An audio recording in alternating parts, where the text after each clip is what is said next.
Tepper. I'm the conceiver of the Jonathan Larson Project. I'm so excited for you to meet our team and our cast today. I wanted to share that on the first day of rehearsal, someone asked me if I ever expected to be part of carrying on Jonathan Larson's legacy. And I thought about this because it was a very good question. And I said, yeah, but probably I expected to be doing it by dressing up as Rent characters for Halloween. Nods from the audience. Thank you for that. I appreciate it. And by, sitting in the rush line for Jonathan Larson shows and watching the Tick, Tick, Boom movie obsessively. This version where we're all here together in this room to witness the third ever Jonathan Larson musical in New York City that I get to be part of is the wildest dream version. So never did I ever imagine we would be up here doing this.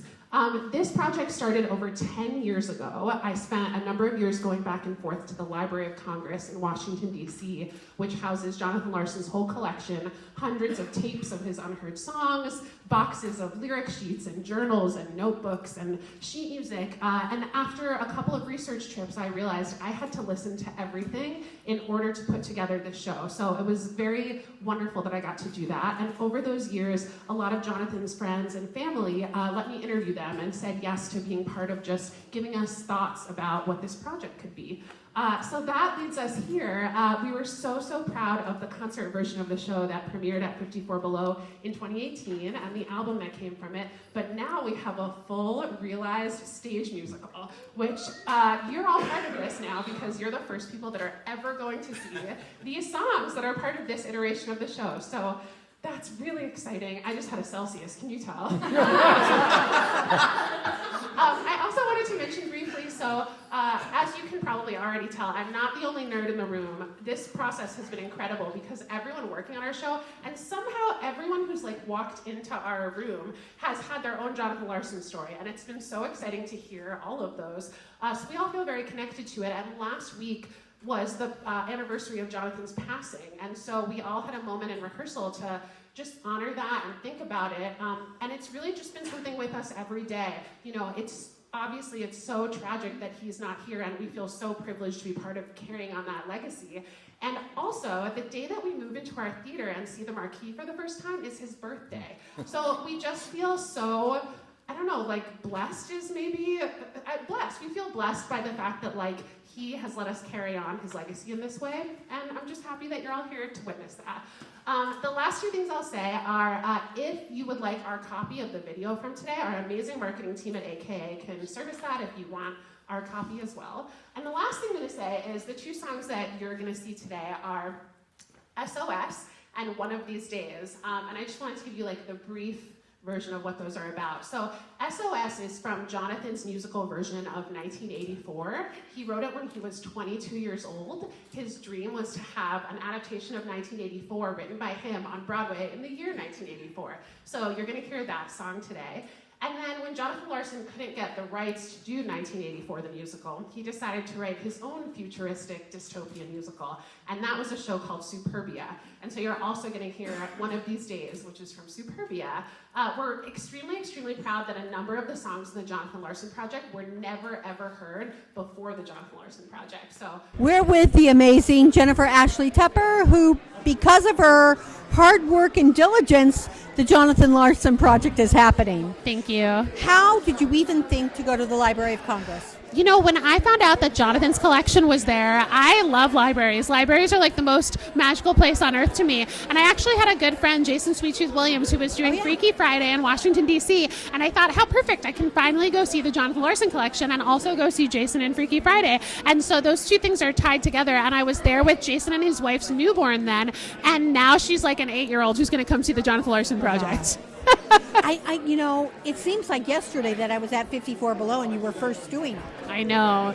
It was 7 years ago. I'm losing track of time, too. I can't believe it was so long ago. I know. Jonathan Larson.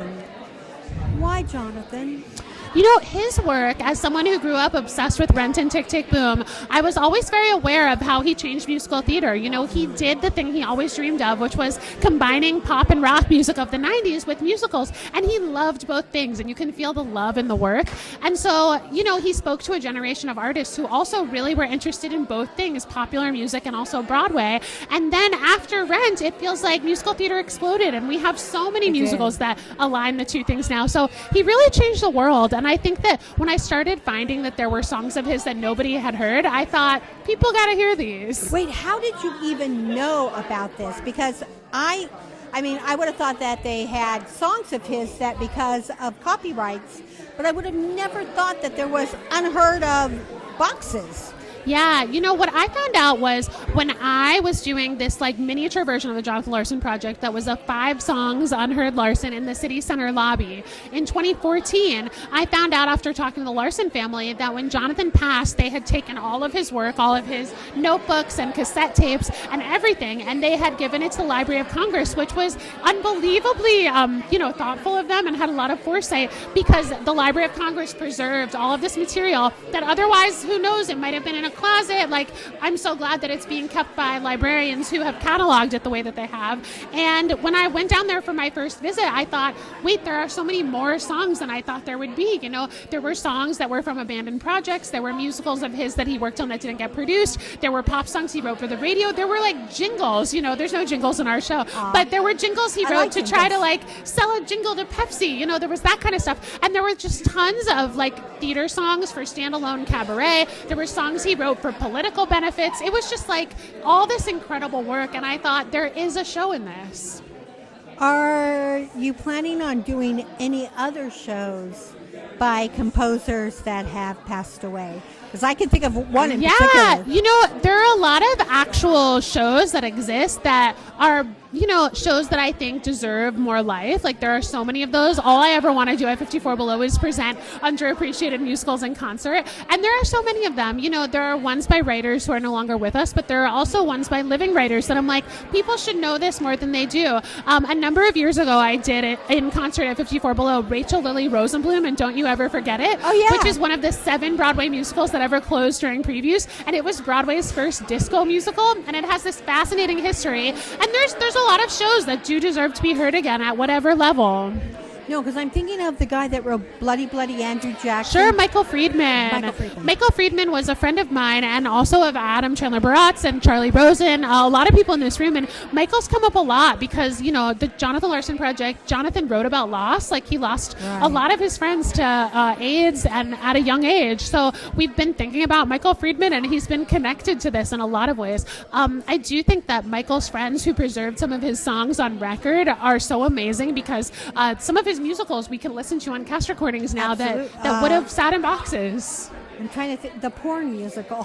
Yes, Pretty Filthy. Actually, what's so funny, we're all connected. The Jonathan Larson thing, it just, you can name anyone and I'll connect it to Jonathan Larson. But Pretty Filthy starred my friend Elise Allen Lewis. And when we were at NYU, in this very room that we're in right now, I saw her starring in Trousers with Sam Pinkleton. Oh my God. I know, it's all connected. What's next for you? I know you have a book out, but we're going to talk about that on our podcast in March. What's next for you, though? My next thing is let's have the Jonathan Larson project take over the world. That's really my plan and my dream. Honestly, because of the ways of theater, whoever thought that I would have a book that I worked on for years and a show that I worked on for over a decade coming out at the same time. So right now I'm just trying to be present in both of those things as they go out into the world. We're opening off Broadway, but we hope that the Jonathan Larson project will continue into other spheres. You're like a force of nature, so I just cannot see it not. Thank you. That's so nice. You set your mind to something, and man, it's done. That's so sweet. I also love when we get together because we're hair twins. Oh, that's true. We are. Hair twin. That's true.